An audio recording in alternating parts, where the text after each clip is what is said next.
This is a true story. The reconstructions are based on an original air traffic control transcript. In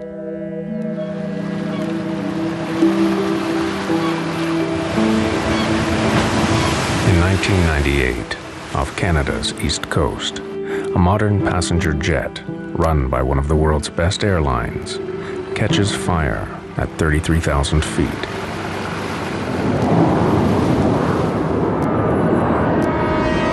Swissair 111, we are dumping fuel now, and we must land immediately. In the final 6 minutes, communications from the cockpit cease. It's burning already! Then, the plane plummets into the ocean.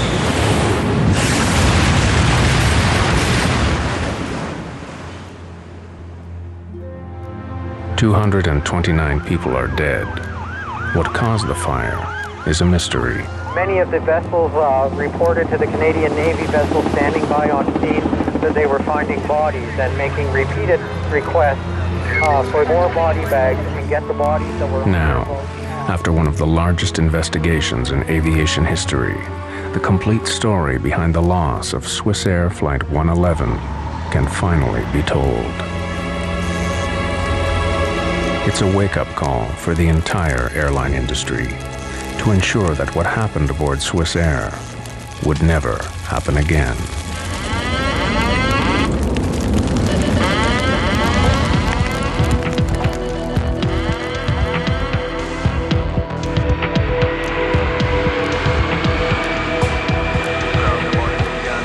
September 2nd, 1998.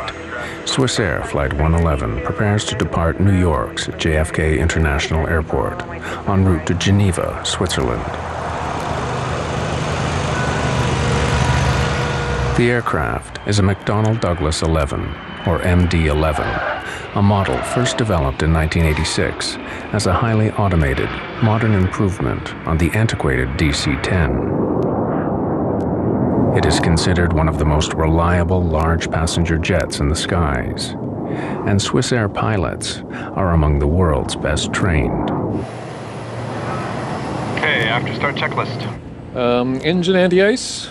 Not required. Roger, not required. Take off. Swissair 111's pilots are Captain Urs Zimmerman and First Officer Stefan Lowe. Swissair 111, hold short, 3-1 left. Zimmerman encourages an easygoing atmosphere in the cockpit, but he is also known for his by-the-book precision.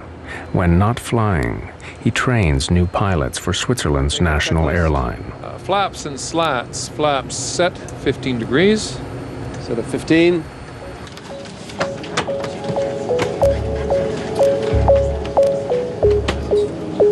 On board are 215 passengers, 12 crew, and the 2 pilots. Most passengers are French, American, or Swiss. Among them is 23-year-old Stephanie Shaw, on her way home to her parents in Geneva.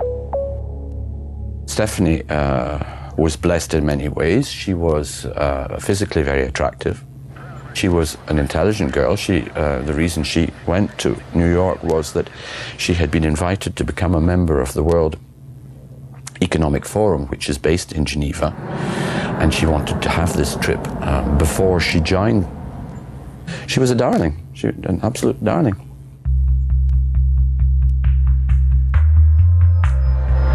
Swissair 111 Heavy, clear for takeoff. Cleared for takeoff. Roger, Swissair 111. In the spirit of safety, the Swissair pilots push the throttles forward together, ensuring that no single pilot can botch a takeoff. Yard, V2. Swissair Flight 111 lifts off the runway and makes her way northeast toward the open Atlantic. For the first 15 minutes after takeoff, there is no communication from Swissair 111. It is an unusual, small detail that would later baffle investigators.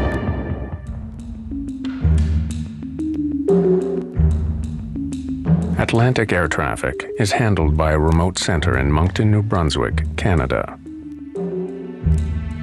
Almost half an hour after takeoff, Captain Zimmerman makes his first communication with Moncton. Moncton Center, Swissair 111 Heavy, good evening, level 330. Swissair 111 Heavy, Moncton Center, good evening. Reports of occasional light turbulence at all levels. Moncton, Swissair. It is a perfectly normal beginning to a transatlantic crossing.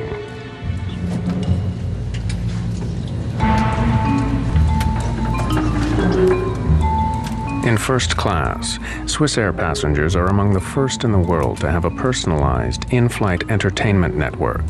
Though now common, the system is an innovation in 1998.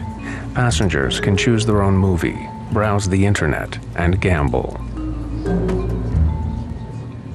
They evaluated the market and they thought that introducing a modern in-flight entertainment system combined with a gambling system so that passengers actually can use their credit card and gamble during long-range flights would make them more attractive. This luxury would be the source of controversy to come.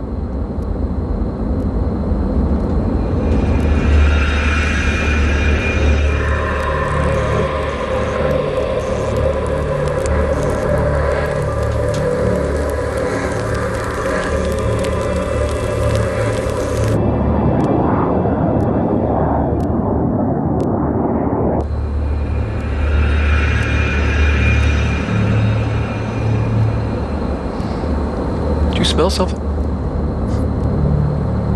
Yeah, what is that? Go have a look, I'll take the controls. Roger, you have control.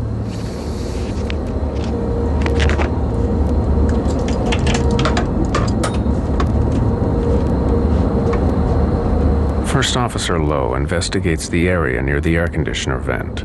Harmless smoke traces from air conditioning systems are common on commercial jets. I don't see anything, Urs, and there's nothing up there now.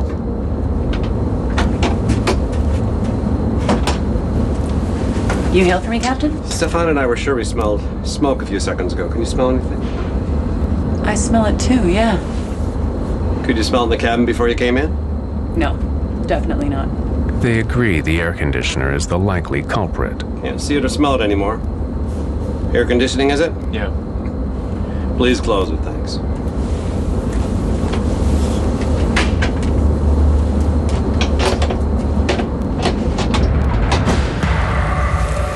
Behind the sealed panel, the pilots cannot see that the problem is getting worse.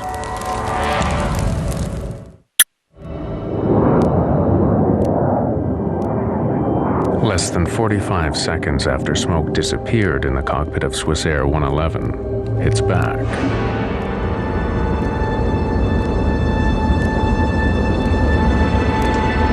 Zimmerman follows Swissair procedure. He makes plans to divert the plane for the nearest place to land. Find the closest place to land, Stefan. We'll need the nav charts from the library. Also weather data for the area. Boston's close.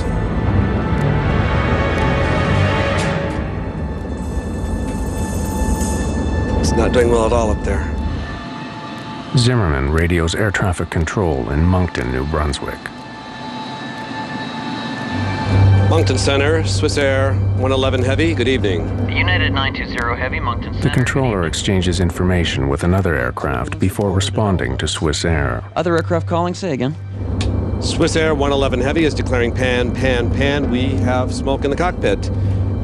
Request immediate return to a convenient place, I guess.